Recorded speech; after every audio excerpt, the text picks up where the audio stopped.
presented by MTD Products and Shelby, coming at you extra saucy tonight. That's right. What a week of football that it was here on this beautiful Friday in North Central Ohio, where we saw some great individual performances. We saw some wild comebacks in a couple of games, and definitely a few beatdowns, including a couple I think just might surprise you when you see who ended up on the back end of the final scores. My name is Brian Skronsky, but the whole gang is back here with me. I see we got G-Man, Storm, Travis, Andy back in the house, even Joe Ray waving at me, Adam on the ones and twos. But how about over in Coach's Corner, hanging out where he always is, Eric Will, and he's got 8 good things to tell me about 8 good weeks of football. What you got for me this week, Coach?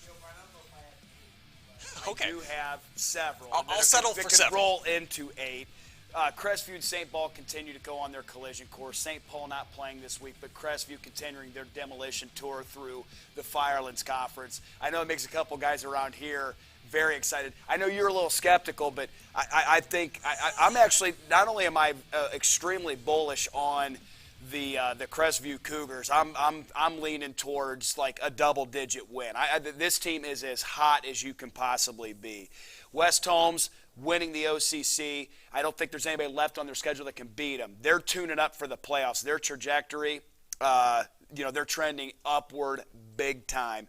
I think that they're now even potentially a favorite to come out of that region. What I saw tonight was beyond impressive. They dominated Shelby in every facet of that game, which was really impressive. Mansfield just solidified themselves as the second best team in that league, which is actually a compliment because the top of that OCC is extremely difficult. Having a great win against Worcester, like we talked about offset, that's something that we haven't seen lately, is Mansfield having success over Worcester, and to go into Worcester and get that win is a huge one. And I actually think that we might see a Mansfield West Holmes rematch.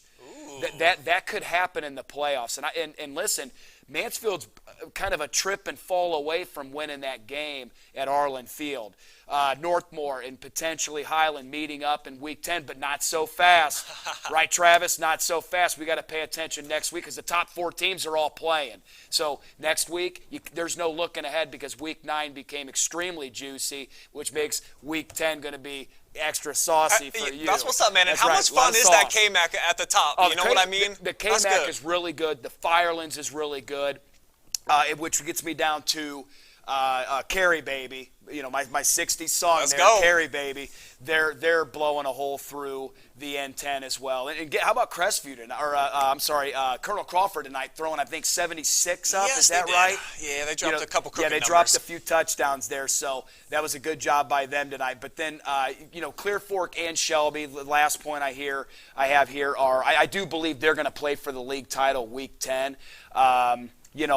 The MOEC right now in general, I think, is struggling from top to bottom comparatively to a lot of the other leagues that we talk about and that we cover. And listen, it's cyclical. In a year or two, that can completely change. But right now, I love the OCC. The top of that league is extremely difficult and competitive. We've talked about the Firelands Conference. That thing's still going to play out. And how about the K-Max blowing me away? The next really, 3 games, because you've got 2 next week that are going to be unreal, top 4 teams, which is going to lead into what we're going to be seeing Week 10. I guess if you're a fan of just football, you'd kind of like to see that Highland Northmore matchup Week 10 to be for all the marbles, but I think there's a lot of other people that have things at stake there. Yeah, I think definitely East Knox fans. Yeah, East Knox. Hey, hold on tight, man. Take care of business next week, and you're going to get a little help. But Brian, this is. I can't believe the weather that we are having. Amazing. I'm like sweating up in the box Week 8. I can't believe it's incredible. This has been a really weird year. We're seeing teams trend up. We're seeing teams that were hot the first 3 or 4 weeks climbing down. And you do not want to make a dissension right now, getting ready to play for conference championships, and let alone try to get out of your region in a playoff. Yeah. So who's hot, who's not? Let's show you right now. Let's dive into the scorebook, beginning with the Firelands Conference, like we always do. And Eric, you already talked about Crestview and the number that they put on Plymouth tonight. They were fantastic. St. Paul on a bye, trying to rest up in anticipation of that matchup with the Cougars. Monroeville, they were gutsy. They went for 2. They scored a touchdown late. They didn't get it. That's how they ended up losing that game. And then Jake Lesko, 4 touchdowns for the Mounties. They knock off South Central. So some interesting results. Western Reserve there, I think, maybe dodging a little bit of a bullet with Monroeville going for 2 in the win, right, and then not being successful. You know what? I'll give the Monroeville coaching staff credit. Sometimes you got you feel it. Why not? Let's go try to get a win. I think your kids in your community can support that. I mean, I wasn't there to see it. You're on the road. Maybe you don't want that thing to go to overtime. Let's just go ahead and try to get out of here with a win. Western Reserve, on just about any other year, they're probably right there at the top trying to compete for that league title. Not that they're not, but I don't see a I don't see the winner in this league is going to be undefeated. There's not going to be a 1-loss league champion. And Plymouth's a good team. Plymouth is a pretty darn good football team, and Crestview just blew a hole through. Crestview is running around right now with dynamite in just each week, just blowing it up. And on both sides of the football, that's what's most impressive about the Cougs. Yes, I agree. Crestview's defense, lights out. Offense, lights out. They were our iHeartRadio. One of their guys was our athlete of the week football. They're playing as well as you can possibly play. The big thing for them is just stay focused, continue to grind and practice, watch film and get better, and stay focused because you want to win that league title. Go undefeated for the first time, I think, since 2011, if I have my stats right there. And so they're chasing a ghost. I mean, that's really what they're doing. They're chasing history. They're chasing the ghost. And, man, trying to get out of that region. They might have the sauce to do it, man. Woo. Carry Crestview, man. Carry Crestview in the playoffs. I think we all want to see that. I think the OH report wants to see that. I think we do, and we'll definitely have Crestview next week on a Saturday night against St. Paul, the 2 undefeateds in that league that are going to decide the championship. That's a hot ticket right there, man. That is going to be a big ticket, or you can just watch it live and free at home, thanks to us. All right, let's move on now to the KMAC. As we were talking about, this is a really, really fun league, particularly up at the top. And the Fighting Scots. Do they rush for 414 more yards tonight? They've nicknamed themselves on offense the Rolling Thunder because they've got the area's leading rusher, Dane Nauman. He went for 265 more, creating a little bit more distance between him and the rest of the field. And how about Northmore? They had 419 yards of offense. Marcus Cortez was perfect, 7 of 7 throwing tonight. He threw for 4 touchdowns. Max Lauer did what he did. So I think what there is to know about this league is that there's 3 teams real good when you include the East Knox Bulldogs and what they did to Fredericktown tonight. Yeah, East Knox, really, really good football team. How about Northmore scoring a lot of points? Early on, it was kind of a defense, right? You're right. Now they're throwing a bunch of points up there. You're looking at 49 spot tonight,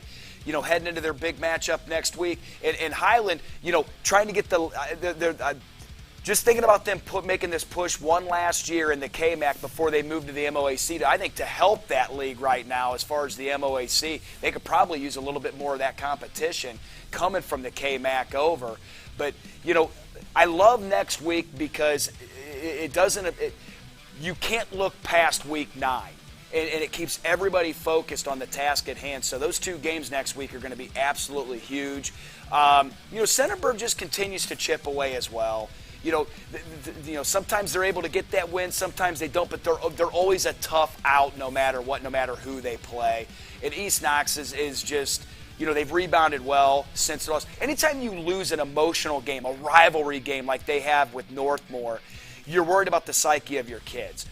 How are we going to respond to this? And you got to give their coaching staff and their kids an A+ on the fact that they came in, they licked the wounds, they got themselves healthy, they've mentally taken control of business, and you're seeing it on the field and playing out. And Frederick, unfortunately, if you're Fredericktown Freddy, you took kind of the brunt of that, that refocusing. Yeah, I think the Bulldogs, I went over to practice, I seen them on Wednesday, and their senior quarterback and their leader, Peyton Lester, he said that he was recommitted to making sure that his guys were ready and up for the challenge after that loss to Northmore last week.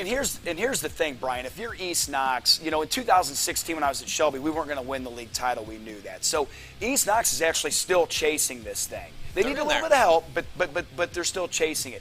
Even if they don't get it, just hey, you know what? That trip to a state Final Four, that's a nice little consolation prize. You know what I mean? Like, that's your goal. They're a good enough team they can get out of their region, and that's what they need to do. Control what you can control. If you get help from somebody else along the way, get a little bit of a touch of that conference championship, that's awesome. But if not, continue to win, get better, see if you can make that push in the playoffs. Just win, baby. Yep. I always love that quote. All right, let's check out the scores from the MOAC now. And there were some interesting ones, including 7-6. How about Galleon just squeaking it out on the road at Ontario? You see the big beatdown West Holmes and what they were able to do to Shelby. Eric, you saw this in person. The number 5 Knights, they're state ranked, they're good. And what they did tonight is they gave a taste of Shelby's own sauce to them. The Knights threw all over the whip. It's 358 through the air. Yeah. That's a bunch. Yeah, you know, it's interesting because I've got sauce on the mind because G's, you know, his ingredients. I love that cooking show that he puts on every week, man. I watch that. I just want you to know, boy, I'm always watching that. It's fantastic. That River Valley Harding game. River Valley had come on. Harding's athletes are just scary from week to week. You never know what you're going to get, but when they're on, they can beat anybody in this league. I really believe that. They had Shelby on the ropes for a while. And really, it wasn't until really midway through the fourth quarter Shelby really pulled away in that game. Yeah, beginning the middle of the fourth quarter. Galleon and Ontario, I didn't see that coming. I thought Galleon actually played a tremendous defensive effort against Shelby, and I thought they showed some flashes offensively. Kudos to Ontario, though, for hanging in that game and keeping it close. And, you know, Clear Fork doing what they needed to do. Take care of business. Take care of business the week after, you know, week 9, and then see what you can do up at Shelby. I actually do believe that is a 50-50 game right now. And then, you know, West Holmes was just playing a different level of football tonight. Shelby with 5 turnovers, 4 Marshall Shepard interceptions. 3 of those 4 directly led to touchdowns. He had a pick 6. Shelby, I think, only threw for 160 yards. Shelby was up right around 312, 315 yards of offense in that ballpark. They'd been averaging nearly 500 yards a game. They were averaging over 45, 46 points a game, held to 14. Although I can't state, hey, my prediction's still correct. You got to score at least 40 to beat them. Listen, West Holmes, the 51 spot was just a little bit much, though, right? You know, but guys, listen, I'm just telling you.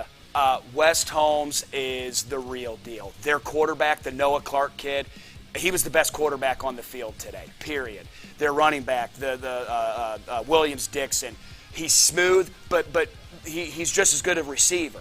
And then the E-Step kid had 2 touchdowns, just flat out balled out. And then defensively, they just controlled the game. They kept everything in front of them. They played opportunistic. They took the turn. You know, they got the turnovers. They took the takeaways. Offenses look at it as turnovers. Defense look at it as takeaways. And the bottom line is West Holmes was taking the ball away. And quite frankly, the physicality difference was astronomical. West Holmes came there with bad intentions to win a football game, to say this is just a kind of a road bump in our higher calling. And man, they ran over. They actually turned out to be a pebble as they were kind of running through Skiles there to get back home to Night Country for a big celebration and get ready for their OCC championship. Yeah, we'll have highlights of that one on the way with Storm Blunchley. We'll see how he's taken the big loss for Shelby tonight. And just of note, that Clear Fork game, it was actually 21-0 at the beginning of the fourth quarter. Victor Skoog with 3 more touchdowns. And then it got a little bit interesting towards the end. It was kind of a wild fourth quarter there. And no Hanif Donaldson in the first half for the Tigers, kind of why they weren't able to get off offensively. I think like a lot of people thought that they would have a few more points on the road against a really young Ontario team. All right, let's dive into the N10 where there were some big numbers dropped on the board. You talk about that 76-burger by the Eagles there on the road at Buckeye Central in New Washington. And then Winford, that one was 33-0, I think, in the second quarter for the Royals. And then, you know, a few points ended up on the board in the second half. But Carey, baby, how can you not be impressed with what they did to a Seneca East team that I think a lot of folks thought would compete in this game? It was not close even for a second. And then Mohawk, a shutout win as well. They look pretty solid. Yeah, the big surprise there isn't the 49 points for Carey. It's the 0. Sure. I'm just – so that tells me that the same thing's going on with Crestview. These two teams are very comparable. Their offenses are scoring a bunch of points, and they're not giving up a lot of points. So that makes you double effect. That means you're playing two-way football, and they're doing it really, really well. Crestview is solidified themselves as the second-best team in this league. It's kind of like a West Holmes, Mansfield type thing. Although Colonel Crawford, I think Carey and Colonel Crawford have definitively separated themselves from the rest of the pack. That's fair. And I think Winford is what we thought thought they would be this year. They would be a middle to upper tier team. They could probably give Crawford or Carey a little bit of a fight, but they're just not quite there athletically to compete with those teams on both sides of the ball. And that's not a knock. That's just a reality. But they're still a very competitive, well-coached football team. So you don't look by Winford because they can get you. I feel like Upper Sandusky's had a pretty nice year. We weren't expecting much out of them from the get-go. Even against River Valley, they've competed this whole year. And Mohawk's kind of been up and down. They've had a couple of nice wins too, a couple of shockers, and then they have a nice win here, also keeping the Zero Burger up there. You know what's funny about this is, I feel like that as we go through these scores and if we've watched through the first 8 weeks, Brian, is that I think we've seen there's actually not, I don't know about a lot of mediocre football. It seems like we have really good teams and some teams that are they're really struggling this year to find an identity. And the haves and have-nots have really separated themselves the last 2 or 3 weeks. Yeah, well, certainly you see the Eagles. They've been having a lot here lately, and then Carey, too, definitively, as you said, the top 2 teams in that league. All right, finally, let's go to some of our bigger schools in the area in the OCC, where we talked about it a bit. Mansfield Tigers with a big win, and typically in odd years under Shoki Bradley during his 12-year stint there, they've been really good, but they just had trouble beating Worcester. They turned them over 3 times tonight. They were balanced on offense. They get the win. And how about the Arrows? They trailed Lexington by 11 late in the fourth quarter. They get an onside kick. Landon McFrederick hits Grayson Sturry for a 9-yard touchdown with just 20 seconds left. It's Heartbreak Hotel. Again, a big fourth quarter meltdown for the Minutemen. I don't know what to make of them. This easily could be a team with 5 or 6 wins. They just can't get it done in the clutch. Brian, you nailed it. Lexington's probably the biggest mystery out there because you can tell Coach Gerhardt culturally has made a crack. He's cracked through and he's done a great job with this team because this team wasn't even they weren't scoring points last year. They weren't doing anything really well last year, and for whatever reason. And this year they're competing in every game, and I would say that they probably have they've given away at least 2 that I know of. They gave up a big lead against Clear Fork, and like you said, they gave up an 11-point lead here. Now, for Ashland, that was needed. I mean, great job coming back. That's a great win. Once again, all of these things from us are just perspective, how you're looking at it. But getting back to the Mount Vernon game, I know Mount Vernon didn't play Worcester, but I'm looking at that. Mansfield. That's right. That's okay. Sorry. But Mansfield beat Worcester. I'm just so impressed with Coach Bradley going on the road there and getting his kids mentally ready to go. And that was kind of a close game early, and then blew them out in the second half. So the defense led the way. Yes, the defense led the way, and then Mount Vernon finding a way to get a win against Madison. That was just Madison. The 2 most improved teams in this league are actually Madison and Lexington because they've competed in almost every game. They really have. There's only been a couple games where Madison and Lexington haven't really competed for 4 quarters. Madison was at halftime, I believe they were even ahead at one point in time in this game. So, they're having a hard time cracking through. I think there's a point in time where you get sick of hearing the term moral victories. Yeah. I don't even know how much people who are actually competing buy into that, but Lexington has definitely turned a corner. I think next year Lexington's going to be a big-time surprise. I think they're going to win some of these games. And Madison's just got to continue to develop their young talent because, I don't know if they're going to get one this year, but I just know that they're way more competitive than they have been.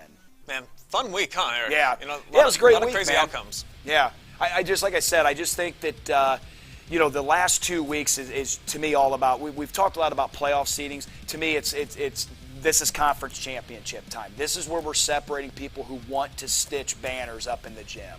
All right, we're going to talk more about that when we dive into the highlights coming up right after the break. And then also, we put the weight on you guys' shoulder, and you come through each and every week. That's right, we have got the top play from Week 7 as well as the Friday Night Phenom. That's on the other side. Stay tuned.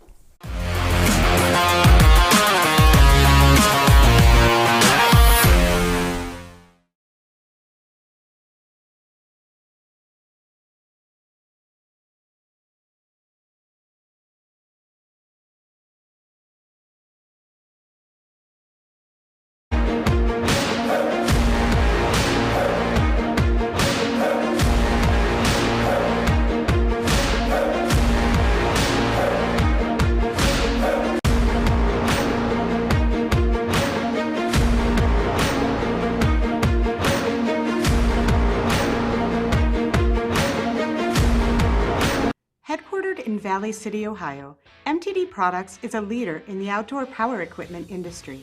We create products that help consumers build memories. Whether it's inspiring people to care for a public garden or enjoy their backyard with family and friends, community is at the heart of what we do at MTD Products. We are looking for people who want to be a part of our future and who are dedicated to cutting-edge product innovation and outstanding customer service. We'll provide you with the necessary tools for success in your career at MTD and help inspire people to care for and enjoy the outdoors around the world.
Thanks for hanging out with us late night here on the Friday Night Pigskin. I really appreciate all the viewership, guys. And before the clock turns to midnight, a quick shout out to my daughter, Aaliyah Skoronsky. A big happy birthday. She's a teenager, man. How do I have a teenager already? That's amazing.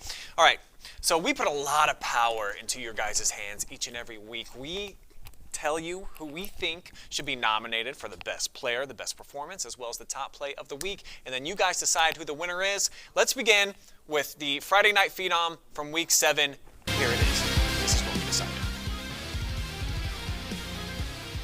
So after we tallied up all of the votes, you, the people of North Central Ohio, decided that Centerburg's Kalen LeMaster put up an MVP phenom performance. And you want to talk about a jack of all trades. He carried the rock 11 times for a $142, got into the end zone twice, as you're seeing there on the moving pictures. He also had one receiving touchdown, which I think is coming up right here on this play. Look at the catch. He's going to get into the end zone, splitting through traffic. And then if that wasn't good enough, he even recovered a fumble right here. He's going to scoop it up and get into the zone. So Kalen LeMaster, my dude, that is your phenom from week number 7. But what about the top play of the week? Could it be LeMaster? Let's find out. Well, it may not be Kalen LeMaster, but it is a Centerburg Trojan. Check this out, folks. Right side. How about the It's tip tipped drill? up and it's going to be going picked back off. the other way, it's Hunter Parker from the Trojan secondary. He didn't need no help with that one. got his hands up in the air, tipped it to himself, and then brought it back. So thank you guys for all the votes. And shout out once again, that's the second time this season that we've had Centerburg win not only the top play, but the phenom. So kudos to your fans getting out there and voting. All right, let's welcome in Andy Jardy to the party now. It ain't a party on a Friday night without Mr. Jardy. And you saw a Cougar party tonight, and they were dancing all over the place. Big one over Plymouth. Big one over Plymouth, and we've got one word, I think, to sum up that night over there for Crestview. Turf-rific. We got the turf unveiling. Okay. Got some laughs from the Peter Cameron loved it. And yeah, I think I can drop the mic on that one, and we can get on out of here. But let's take a look at the highlights, and we'll show you go with that. how it got done over at Crestview tonight. In the first quarter, it's Hayden Kuhn. What a game he had, Brian. We talked about it on the broadcast. When he rolls out, he's very effective. 10-yard touchdown pass to Gabe Smedley. It's 8-0 Cougars. Second quarter now, Connor Morse. Is there anything this kid can't do? 3-yard touchdown run here. That makes it 15-0. Late in the second quarter, it's Morse again. This time he's diving in for 6 points. He had 2 touchdowns on the night, 141 yards rushing. Just before the half, look at this fade pass from Kuhn to Smedley. His second touchdown. Great camera work here, too, by the OH report. That is now 29-0 at the half. Third quarter, it's Wade Bolin getting in on the action, 36-0. And then in the third quarter, Plymouth does get on the board on this nice throw from Clayton Miller to Shea Sparks.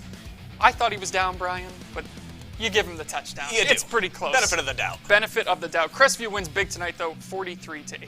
All right, we got to talk about both sides of the football, I think, for the Cougars because they were impressive on both. Let's begin offensively where this team is more than just Connor Morris, okay? And in particular with Hayden Kuhn, when Morris is churning out a lot of yards, they run a lot of play action. They get him out on the perimeter. Very, very effective when they do that. Yeah, when they need Kuhn to make a throw, he makes a throw. He was 12 of 13 tonight, 204 yards, 2 TDs. The accuracy is really what stands out to you about his game.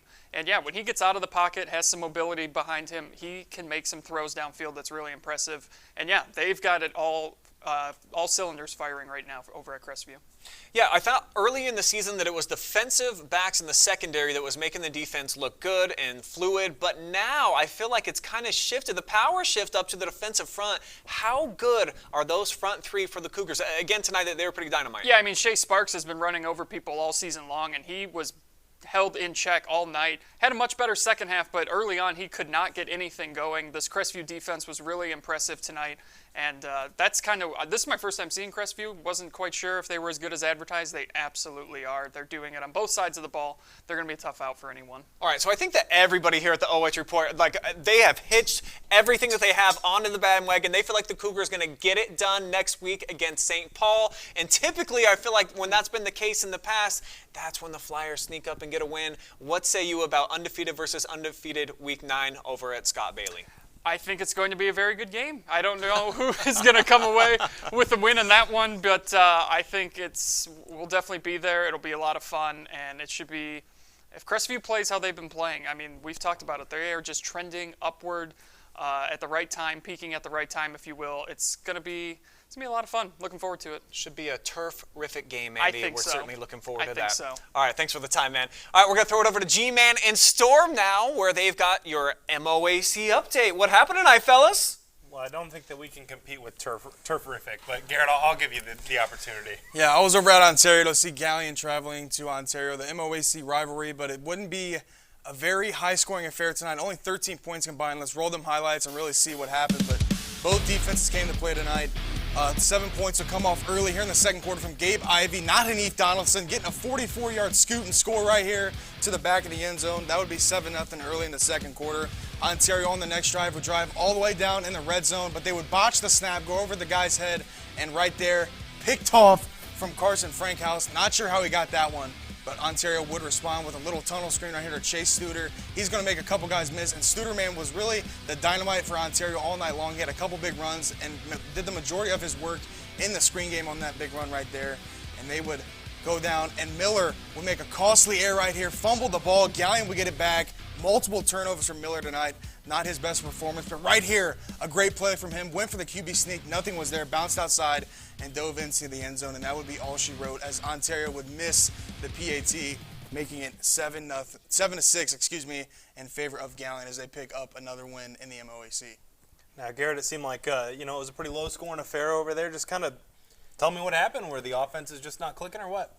I think it was a little bit of both. I think both defenses came to play. Both schools were really slow to start off. Both offenses were really slow. Hanif wasn't able to play the first half.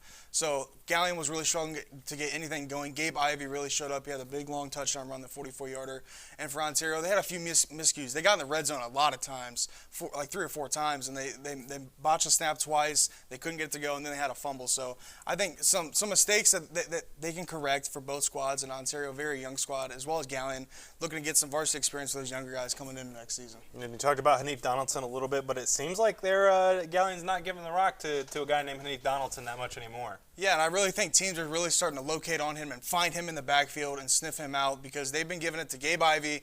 And this guy, only a sophomore, he's got a few more years of that school, and he's going to be the cream of the crop here in the MOAC for the next coming years at the running back position. Now, Chase Duder seems to be the guy from Ontario. Is that correct? Yeah, and I think he's more than just a running back. I think you have to get him the ball, not only in the running game, the screen game, and, of course, playing wide receiver. He has been electric when he gets the ball in the screen game. He even against Clear Fork last week had a few bubble screens that he almost took to the house, almost got one tonight. So I think Chase Duder is going to be the foundation for Ontario to build around here in the next coming years. It seems like you had a really tight one on the other end of the spectrum. I unfortunately did not have a tight one over at WW Skiles Field. Let's roll right into those moving pictures. Things, however, would not start off that way as starting things off, Noah Clark would find Tucker Kaufman for a 23-yard touchdown, slicing and dicing through the defense to put West Holmes ahead 7-0. Then on the very next drive, Blaine Bowman would get a handoff into the end zone from 6 yards out. Second quarter now, Shelby has West Holmes pinned deep, but Clark would have something to say about that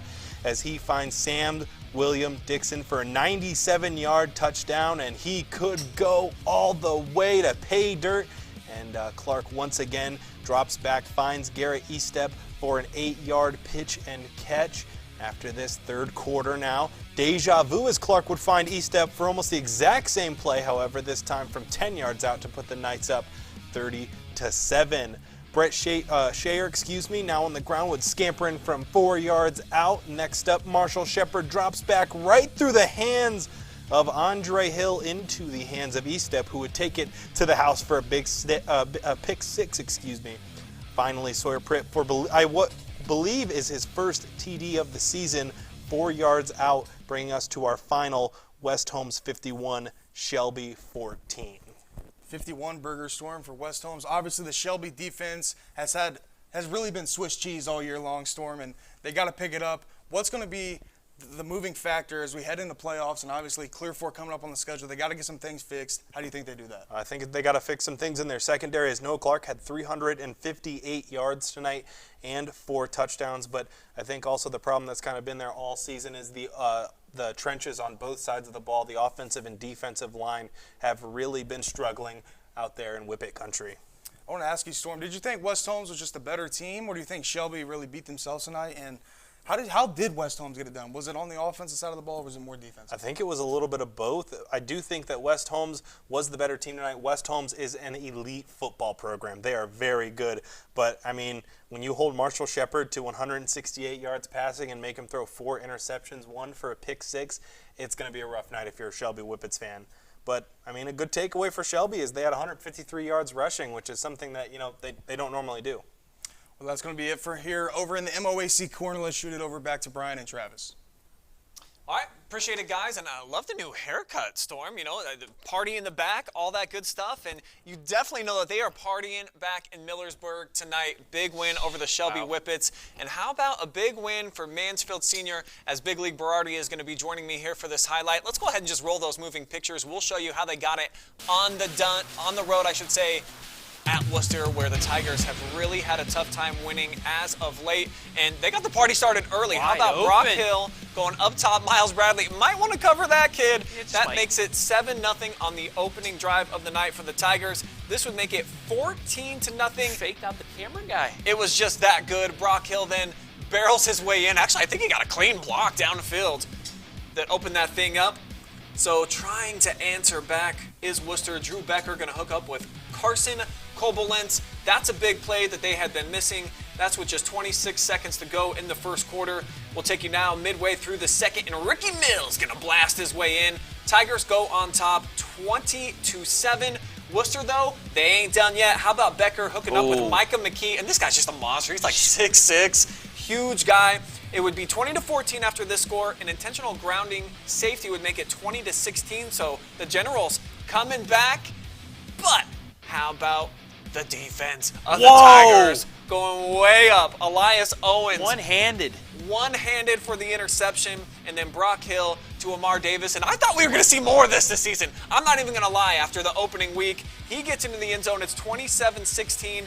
Mansfield then puts on a three-point effort. They are. Sean Putt there. And then Worcester going to throw another pick. Jay Ante Bryan with the theft this time. How good is this defense? I think they're really good. I think the secondary, in particular, of the squad is just really, really scary. Mansfield gets it in. How about Avion Gross? Watch some of these moves, Trav. They need to get him in the backfield some more, just like they did with his brother. I mean, this run game's starting to get going at the right time. That was in the fourth quarter, just like they used to do with his older brother. And then look at the spinorama, the pick, the 6 points. Giante Bryant taking it all the way back. Tigers would feast on the Generals on this night, 44 points. I think that's what's most impressive. The defense was good, but for Mansfield Senior, they've been struggling to have balance tonight. They had it. Travis got it done, 44 big points for them. What a night to have the most complete game of the year. The run game looked really good. Having Gross back there do the sweep, it looked just like his brother when he went to the state championship game. Having a good run game, having Brock Hill break a couple tackles on the run as well. It just opens things up for the passing game. And then, did I mention the defense is good? That secondary, phenomenal. And, you know, after what Worcester has done to them the last couple of years, that win's just got to be that much sweeter. Keeps them in the top 4 as well in their region, and they're getting closer to at least locking up a round 1 home game. But if they win out, they might be able to get 2 home games at Arlen Field, which would be ginormous in the region that they have. Yeah, this was a big win for Mansfield Senior, certainly on the road. So let's go ahead and jump into the KMAC now, since we got KMAC Trav with us. And let's begin with Centerburg versus Danville. We were there. We got highlights. Let's roll those moving pictures for you, shall we? So this game was 7-7 at the half, a defensive battle. But then the Trojans take the lead on Dominic Vargo's foot, 27-yard field goal. Good. It's 10-7. Kickers are people too, right? Yeah, I agree. Later third, Jack Gregory, after the celebration, he's going to have time in the pocket, a lot of time, throws it to the quarter of the end zone, and out of nowhere, Jesse Rings makes the catch. It's 16-7.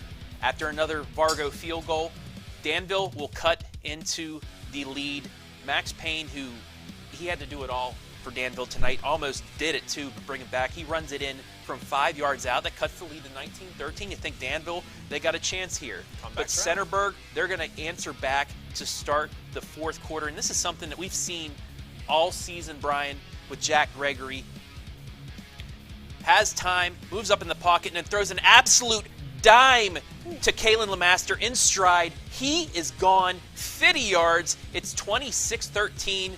Now Danville, they tried coming back late. Payne ran his third touchdown score in, but it is too little too late, as Centerburg is going to win this one 26-19 on senior night to move to 5-2 in conference, which will set up a big one next week at Northmore.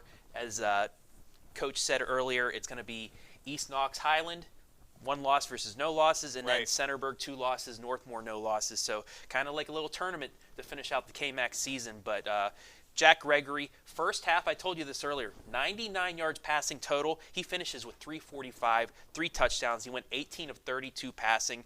Tyler Johnson even things out with the run game, 14 carries, 48 yards. Evan Merklin, one of his big wide receivers, 3 catches, 109 yards, all in the second half. That really got the game going. And then on the other side of things, Max Payne did it all, 8 of 16, 104 yards rushing, and then 16 carries, 94 yards, and 3 touchdowns. So I think obviously what you have to like about the performance from Centerburg, and we've seen it on a couple of different occasions this year, is that they get off to kind of slow starts, but as long as they get the engine revving eventually in the second half, they're a pretty good team. And we saw Johnson early in the season have some big-time playmaking ability. Now we're starting to see LeMaster showcase what he can do. They got some real speed out there in Trojan country. Yeah, they had a couple rushers over 40 yards. But then you got to talk about Danville as well. They had 3 running backs that went over 40 yards as well. They get Mount Gilead next week, and then they have a big one, the Devil Dog game, which could set up a playoff scenario for Danville. They're still right at the bottom of the top 16, so they would be in right now. If they can somehow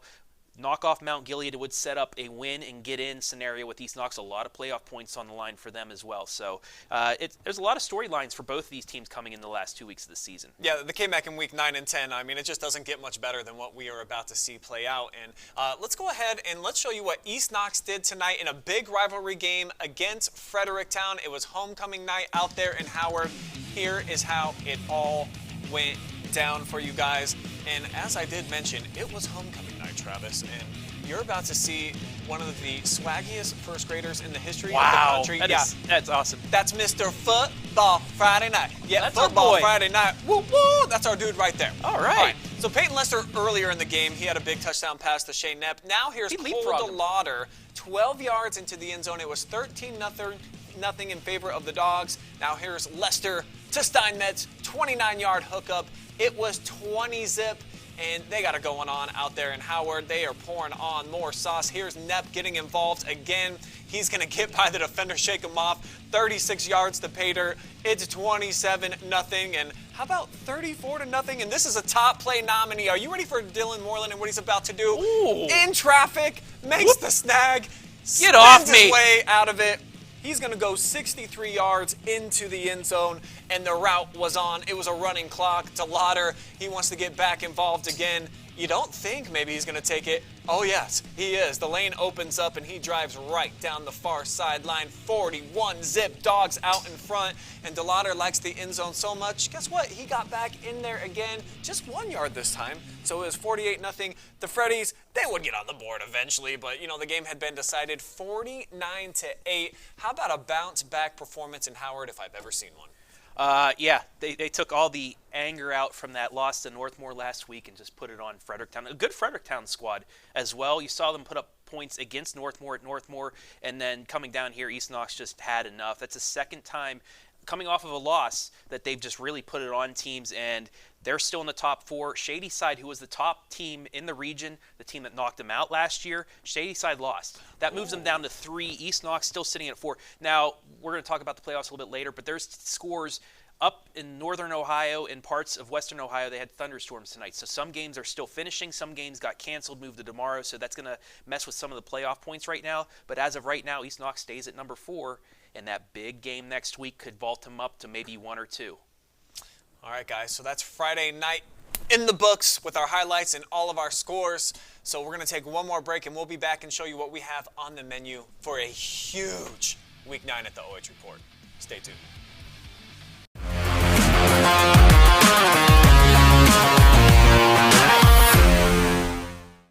Headquartered in Valley City, Ohio, MTD Products is a leader in the outdoor power equipment industry. We create products that help consumers build memories. Whether it's inspiring people to care for a public garden or enjoy their backyard with family and friends, community is at the heart of what we do at MTD Products. We're looking for people who want to be a part of our future and who are dedicated to cutting-edge product innovation and outstanding customer service. We'll provide you with the necessary tools for success in your career at MTD and help inspire people to care for and enjoy the outdoors around the world.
right, so with week 8 now officially in the books here on the Friday Night Pigskin, let's turn the page. Let's show you what's coming up week 9, and we got a lot of games going down next week, including Orrville on the road at Loudonville. I think these are 2 winless teams, or at least close to it, Travis. Maybe combined 2 wins or 1 Oh, win. Loudonville got a dub tonight? How about that? So maybe they can ride some momentum, get 2 in a row. It stinks for Orrville because they were a state championship team a couple years ago, but Not that long ago, right? They played Pleasant, I think, in a state Final Four 2 years ago. So down year for Orrville, but still a big team around the state that they know. So we'll have that one live for you.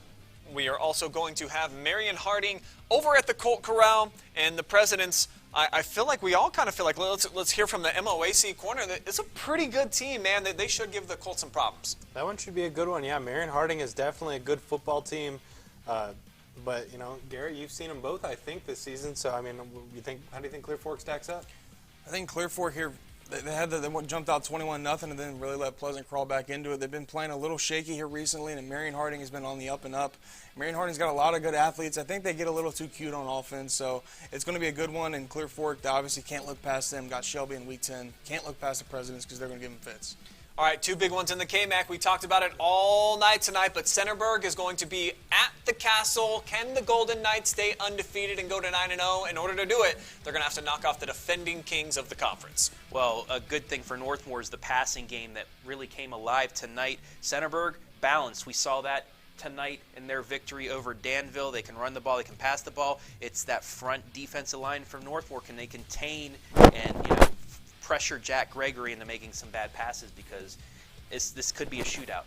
The other monster game in the KMAC, how about Highland on the road at East Knox? The Bulldogs, they had a big bounce-back win tonight. And then the Fighting Scots, wow, what a ground attack. Maybe the best that we have in the area. Dane Nauman, the best rusher in the area. He is #1 right now, ahead of Mollenkopf from Colonel Crawford.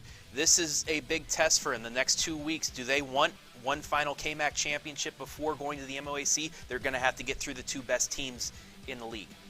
The Ashland Arrows are going to be hosting West Holmes, the team that a lot of us feel like maybe is the best in the area. But you can't count out the Arrows. They're still in the OCC title chase. Either of you see them getting it done? Probably not. No. Well, you Tough can watch task. it live and free here on the OH Report to see if the Arrows have what it takes to pull off the big upset of the undefeated state-ranked Knights. In our final game, how about the Lucas Cubs maybe getting fully healthy, or at least close to it? They've had the week off. They're going to be at home against Fort Loramie, and I know that we got the guys from WMAN playing in the treehouse over there with us. Lucas, they wanted to get a game this week. I mean, Coach Spittler apologized on Twitter for not having the game, forcing to get a bye. This team wanted to play anybody. They wanted to play St. Paul. Nope, St. Paul didn't want to do it. JFK, I don't think JFK wanted to do it. But Lucas, they're going to be hungry. They're going to have a chip on their shoulder because they weren't able to play a game this past week. So I'd be afraid if I were Fort Loramie. It's going to be a good game, I think. But Lucas, I think they have the upper hand. They have that extra rest, and they're going to be angry since they didn't get to play this week. We're going to have 3 highlights coming up too. Galleon playing at Heisey Park. They're going to welcome in Lima Central Catholic. Tigers, boy, they got to get a little bit more on offense to get a win over a team like that, don't they, G? Yeah, I believe Lima Central Catholic is sitting at 8-1, I think I saw on the schedule. So, tall task for the Galleon Tigers to pull off, but they are at Heisey Park. Maybe they can, send out the seniors 1 week before on a big-time win. We'll see what they can do, but it's going to be a tough game for them, man. And how about Shelby? After turning it over a bunch tonight against what we think maybe is the best team in the area, but going against another quality team in River Valley on the road. So, this could be a good one. I'm expecting a lot of points for sure. Oh, yeah, definitely. I think this one's going to be a shootout. And it's going to be interesting to see how Shelby will bounce back. It's the first time this season. Tonight was the first time they've been held under 35 points. Wow. So it'll be interesting to see how they kind of handle this mentally. And finally, we're going to have Buckeye Central going on the road over at Mohawk, a team that's starting to get it together here late in the season. So the Warriors playing for playoff points. They want to get into the postseason and try to pull off some upsets. So this could be a fun one. Buckeye Central had a bunch of points dropped on their head tonight. So we'll see if the Warriors can do the same next week. All right, guys, so that's what we have coming up for Week 9. It's been a really fun 8th week of high school football. Everybody, just tell me one thing that you learned from tonight. Storm? Oh, putting me on the spot. One thing that I learned is that I love this shave side mullet. It looks great. Well, thank you. G-Man? One thing I learned is I have full confidence Crestview will beat St. Paul by more than 2 touchdowns. Wait, no, that's my thing too. That's my thing too. That's my thing. So Cougars, they're fully on your back, and that's a game that we didn't mention for next Friday because we're not going to have the highlight, but next Saturday, that's the big one. St. Paul on the road at Crestview. I'm really looking forward to calling it with my man G over here. That's going to be a huge game. And did you get any smarter today, Travis? You learn anything? Just like I've thought all year long, the K-MAC is really good. 4 legit teams that I think could make runs in the playoffs, and this is going to come down to Week 10. I can say it right now. Northmore Highland, undefeated versus undefeated at the Castle for the K-MAC championship. Ooh. Book it. Book it, baby. I know that you're going to be there. That'll be a fun one. And one thing that I learned is that my friend Haley made dinner for me and left it at my house. I'm really hungry. I didn't get no snacks today at halftime. I was actually working, so I'm going to go home and eat. See you guys next week.